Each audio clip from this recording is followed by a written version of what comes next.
News track में फिर से एक बार आप तमाम का स्वागत है और इस्तकबाल है और मैं आशा करता हूं कि आप तमाम लोग बखैरियत और आफियत से होंगे। भारत की राजधानी दिल्ली के इंद्रलोक इलाके में कल ऐसा एक वाक़ा पेश आया जहां पे कल जुमा की नमाज अदा की जा रही थी,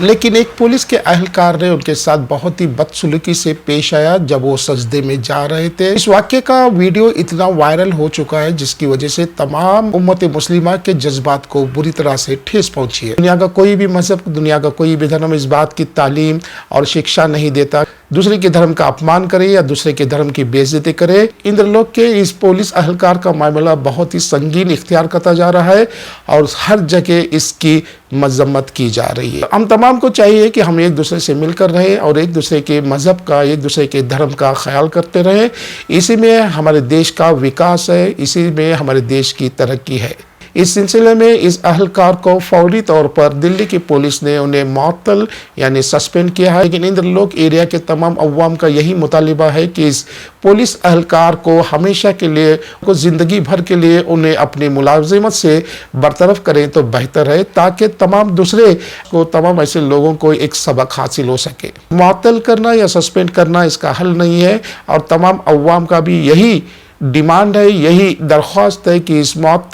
इस सस्पेंडेड पुलिस ऑफिसर को हमेशा के लिए उसे नौकरी से ताहयात ज़िंदगी से बर्खास्त किया जाए। और इस वाक़े के बाद इंद्रलोक के पुलिस स्टेशन के पास कई लोगों ने शाम के 6 बजे तक एहतजाज किया और हमें चाहिए कि एक दूसरे से मोहब्बत से रहे, यही हमारे लिए सबके लिए बेहतर होगा, क्योंकि बैनुल अक़वामी सतह पर हमारी बड़ी बदनामी इसलिए भी हो रही है कि हम अपने माइनॉरिटीज़, अपने अक़लियती तबकों के साथ बहुत ही बुरा सलूक करते हैं। दिल्ली के इस शर्मनाक हादसे के बाद इसी सिलसिले में जमीयत उलमा हिंद के सदर मौलाना मदनी साहब ने भी वज़ीर दाखिला को खत लिखा है और इस बात की गुजारिश की है अगर इसी तरह के हालात होते रहे तो भारत की छवि, भारत का इमेज बैनुल अक़वामी सतह पर बुरी तरह से मुतासिर होगी और हमें चाहिए कि ऐसे हालात को काबू में करे और जो भी पुलिस अहलकार इस मामले में मुलव्विस है कड़ी से कड़ी सजा देकर हमेशा के लिए उसे मुलाजिमत से बर्खास्त किया जाए। फिर से एक बार तमाम से यही गुजारिश करते हैं, हमें एक दूसरे से मिलकर रहने की कोशिश करना चाहिए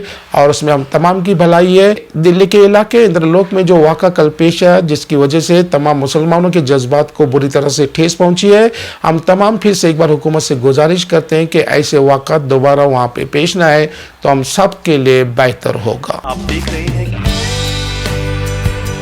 2024 के इंतखाबात बहुत जल्द होने जा रहे हैं और तमाम पार्टियों ने अपने उम्मीदवारों की एक फहरिस्त भी जारी की है जिसमें बीजेपी भी शामिल है, कांग्रेस भी शामिल है और ऐसे कई रियासती हुकूमतें भी अपने नुमाइंदों की नाम की फहरिस्त इस वक्त जारी की है। लेकिन भारतीय जनता पार्टी इस 2024 के इलेक्शन में बहुत ही फूंक कर कदम रखी है। बीजेपी ने इस बार बहुत ही संभल कर 2024 के इंतखाबात में कदम रखा है और उन्होंने इस बात का बहुत ही एहतियात रखा है कि ऐसे उम्मीदवारों को टिकट ना दिया जाए जिनकी जुबान से दूसरे मज़ाहिब के लोगों के लिए शोले उगलते हैं, दूसरे मज़ाहिब के लोगों के लिए शर्मअंगेज़ अल्फाज निकलते हैं, जिसमें प्रज्ञा ठाकुर और राजा सिंह भी मौजूद हैं। बीजेपी ये चाहती है कि उन्हें क्लीन सरकार के तौर पर तमाम लोग तस्लीम करें। भारतीय जनता पार्टी की आइडियोलॉजी यही हो रही है कि 2024 के इंतखाबात में साफ सुथरी पार्टी के तौर पर पेश किया जाए, लेकिन ये कहाँ तक मुमकिन हो सकता है ये वक्त ही बताएगा। बीजेपी के ऐसे कई नेता, कई ऐसे मंत्री हैं जो दूसरे मज़ाहिब के खिलाफ बहुत ही गलत बयानी से काम लेते हैं लेकिन उनके खिलाफ कोई कार्रवाई नहीं की जाती, लेकिन दूसरे मज़ाहिब के लोग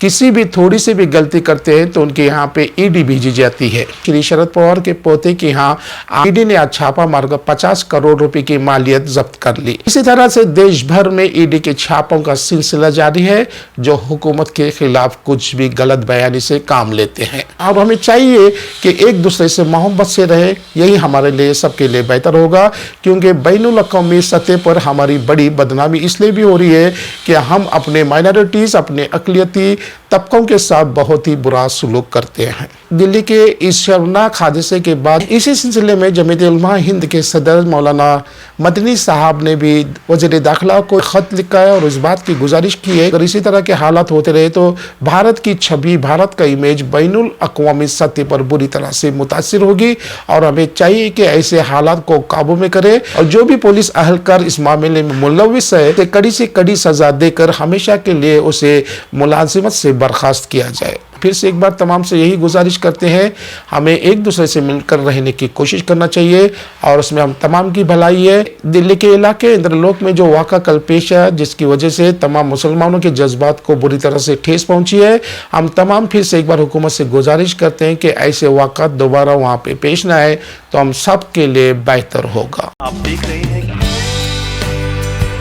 कल पूरी दुनिया में बैनुल अक़वामी यौम ख़वातीन मनाया गया, यानी इंटरनेशनल वुमेंस डे। इस मौके पे भारत के प्राइम मिनिस्टर भारत के तमाम ख़वातीन को एक बेहतरीन तोहफा पेश किया और वो तोहफा है कि कुकिंग गैस, यानी हर रोज़ इस्तेमाल वाली गैस में उन्होंने 100 रुपये की कमी कर दी है। इस तोहफे से भारत की तमाम ख़वातीन खुश हैं या नाराज़ हैं, इसका अंदाज़ा ख़वातीन से हम मालूम कर सकते हैं, क्योंकि 2014 से पहले भारत में कुकिंग गैस सिलेंडर की कीमत तकरीबन 340 रुपये थी, लेकिन 2024 में ये कीमत बढ़ते बढ़ते जाकर 1100 रुपये हो गई है। इस 100 रुपये के तोहफे से भारत की ख़वातीन पर इसका असर कुछ नहीं होने वाला है, क्योंकि महंगाई अपने चरम पर पहुंच चुकी है और हर चीज़ महंगी हो गई है और 2 वक्त की रोटी का जुगाड़ करना सबके लिए बेइंतहा मुश्किल हो गया है। आज लहसुन की कीमत 400 रुपये किलो हो गई है, जबकि प्याज की कीमतों में भी बेइंतहा इजाफा हुआ है। लेकिन भारत की मिनिस्ट्री में भी ऐसे लोग बैठे हुए हैं जिनका ये कहना है कि लहसुन की कीमत बढ़ने से हमें कुछ फ़र्क नहीं पड़ता,